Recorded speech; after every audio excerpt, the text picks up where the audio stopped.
Good morning guys! Ngayon ay day 2 na tayo sa Pakistan. So pupunta tayo doon sa biyanan ko guys. Nandun kasi sila ngayon natulog. So ako lang yung dito yung naiwan yung kagabi. Dahil nga sila syempre sabik sila doon sa nanay nila. At doon yung syempre yung lola nila. Yung biyanan ko sabik yung mga apo niya. Doon muna sila natulog. So ako lang ang naiwan dito. Ang ganda ng bed. Kato yung mga bed nila dito. So, alauna na ngayon dito. So, yun, bababa tayo. Puntahan natin yung biyanan ko. Nandun sila ngayon. Tara, guys! Para makita nyo, guys.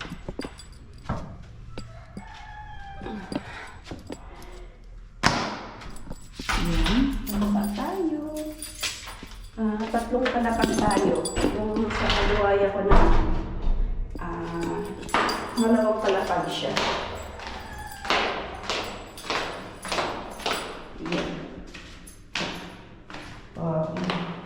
Ito yung kwarto niya. Kung makikita niyo. Kulay frank. Ayan. Prinsesa siya. Ang ganda niya guys. Nagustuhan ko nga yung kulay niya eh. Diba? Ang ganda. Oh. So yan. Ang ganda diba guys? Lalo na pag binuksan mo yung mga ilaw. So may TV siya. Gusto itong mga anak ko dito pag pumunta kayo, may mga balon. Oh. Talagang pinaganda guys. O, see. Diba? Ang cute. Siya lang mag-isa dito. Yung anak ko panganay, siguro patatabi siya matulog. Ewan ko lang. So, bababa na tayo guys. Yan, bababa na tayo. Pupunta tayo din sa biyanan ko. Dito din guys, matigyan mo. Ang ganda. So, pupunta na tayo sa biyanan ko. Ito yung ginawa nilang welcome home. Diba guys? Welcome home. Pinapaka na ako gabi. So, ayan.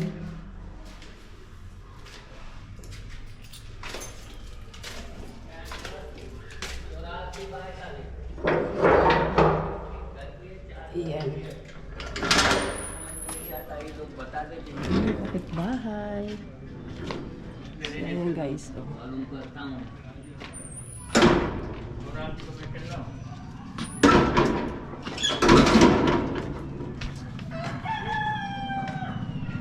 Malapit lang dito guys yung bahay ng biyanan ko.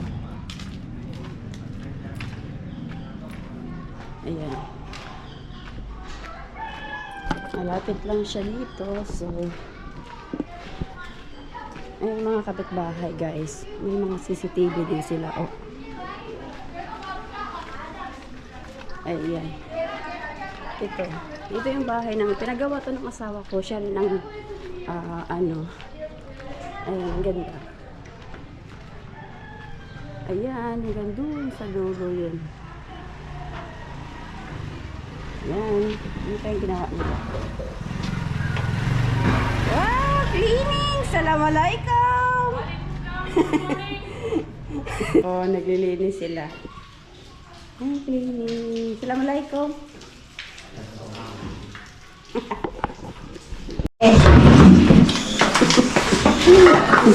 Busy sila guys kasi nga pag naglilinis sila. Ito naman ay pagluluto.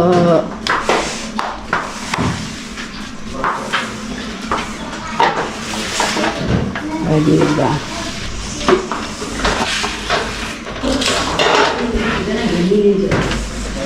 Hipag ng asawa ko. O diba? Araw-araw sila naglilinis ng ganito.